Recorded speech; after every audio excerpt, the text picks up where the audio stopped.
I had a guy whose testicles were so big that it somehow folded over and we lost his and we were like, where the is the Welcome back to the channel. My name is steveioe, your favorite ER technician, and today we are going to be going over the craziest, silliest, and darnest things that kids do in the hospitals. Then, this guy just had the audacity to ask me if he could have this dime. Why is that a big deal that he asked if he could have this dime? Tap. You see what's in there? It's a dime that I took into the ER for. That I had to sift for a few days. No, you cannot have this dime. He thinks it's hilarious. Yes, moms and dads, they don't mean to, but they like to put things in their mouth and sometimes in their ears and their nose. What's abnormal is the kid probably went to a traumatic ER visit, got an x-ray, had doctors poking and prodding at him, and yet he still wants another fucking dime. Money, please. I'm a pediatric ER nurse, and we sedated a teen boy after a motocross accident to reduce and splint his fractured leg. Reduce is just another way of saying putting the bones back together, and a splint is what we use to keep it in place. It's kind of what I did at the ER. I loved it. His aunt and uncle brought him in while his parents were driving in from out of state. The uncle is a big bodybuilder type. As the kid is waking up from his ketamine sedation, he sits straight up in the bed, points to his uncle, and just starts yelling, "Boobs! You have boobs!" Non-stop. We were all rolling, and the aunt pulled out her phone to record the whole thing to show him later once he was really awake. Forever my favorite sedation case in my decade of working peds ED. Newsflash! Teen boys love boobs, and it's always on their mind, even when they're unconscious. Sorry to destroy the innocence of childhood, Mom. But yes, if you get into an accident and you break your bones, the first thing we're gonna do, get an x-ray, and then we're gonna put you under what they call conscious sedation. Once you're out, healthcare workers will then take your bones, they'll pull it, they'll reposition it, they'll crank it up, do all that stuff. As soon as the bones are back in place, we all feel good about it. We wrap it with this wet splint plaster material, and then once it's all done, your bones are back in place, you wake up from sedation, and you're good to go. You're probably gonna be in a lot of pain, but we got other pain medication for that too, so don't you fucking worry. The most important thing is boobs. Watch my 3-year-old high on fentanyl. You hurt your toe? Yeah. Hi. Look at Papa. I'm Roger. And Yannis. You're lying. I know. You itchy? No. I don't know. Oh gosh. Oh, excuse you. Lily's not here. Seems pretty awake for fentanyl. Are you sleepy?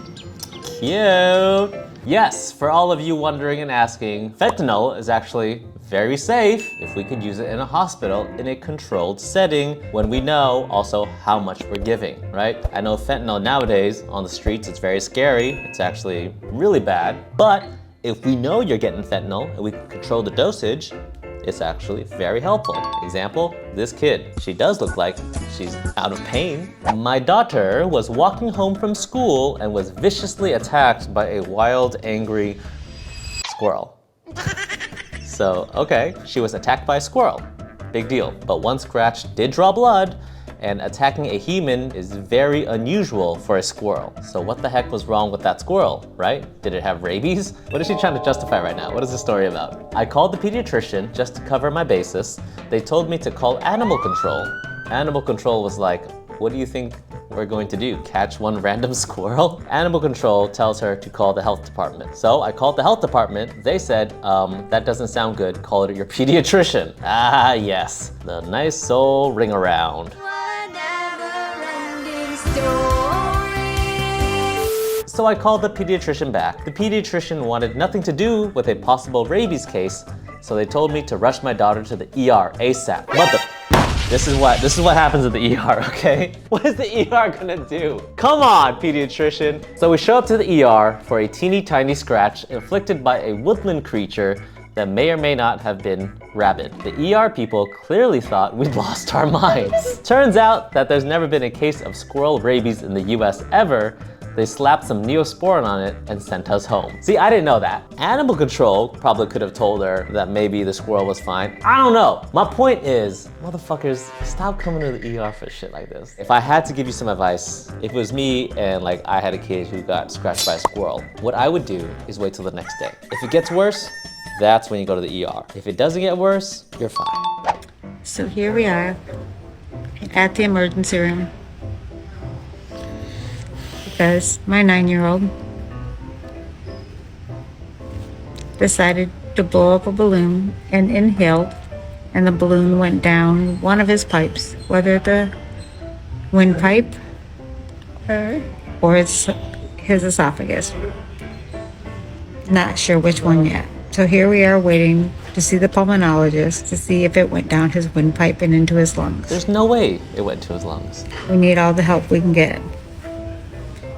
And we thought it was fun having kids. The kid looks fine. There's no way it went down into his lungs. He'd probably be dying. Your lungs don't have that much space for shit like a balloon. Like I said, parents, this is what kids do. They put stuff in their mouth and they ingest it. They get things lost in their noses and their ears. We see it all the time. Pediatric ER with the chief concern of monkey bites. A lot of animals in these stories. The ER tech poked his head out of triage to let the nurse know the monkey was with the patient in the room. The monkey then proceeded to bite the mother. Security was called, and of course the policy was looked up. What policy? Ain't no fucking policy. Get that monkey out of there. Eventually, we told parent that monkey could not stay. Mom opted to take patient and leave before being seen by provider in order to stay with the monkey. Was this a pet monkey? It's mom's monkey. Mom's monkey who's clearly not trained. Sure, take the monkey side. I've had it with you parents, all right? I've stuck up for you guys so many times because I know kids are stupid, but parents, we need to do better, okay? Fuck the monkey. Don't fuck the monkey. Just, I'm saying, put your kid above the monkey. Not a nurse, but a mom. My 3-year-old son's testicles tried to kill him. It was a hydrocele that was woken up by the rhinovirus that dropped his potassium to critical levels. Dude's balls were the size of a baseball. He's fine, it's just funny his balls almost killed him. LOL. Your son is 3 years old. You're laughing at an enlarged testicle. Imagine how big that is in comparison to a 3-year-old. I've seen enlarged testicles on grown-ass men, and I'm telling you, they are the size of volleyballs. I had a guy whose testicles were so big that it somehow folded over and we lost his penis. We were trying to put a Foley catheter in him so he could pee because he couldn't get up. And we were like, where the fuck is the penis? That's my pee-pee. Your pee-pee! Where is your pee-pee? Show me the pee-pee!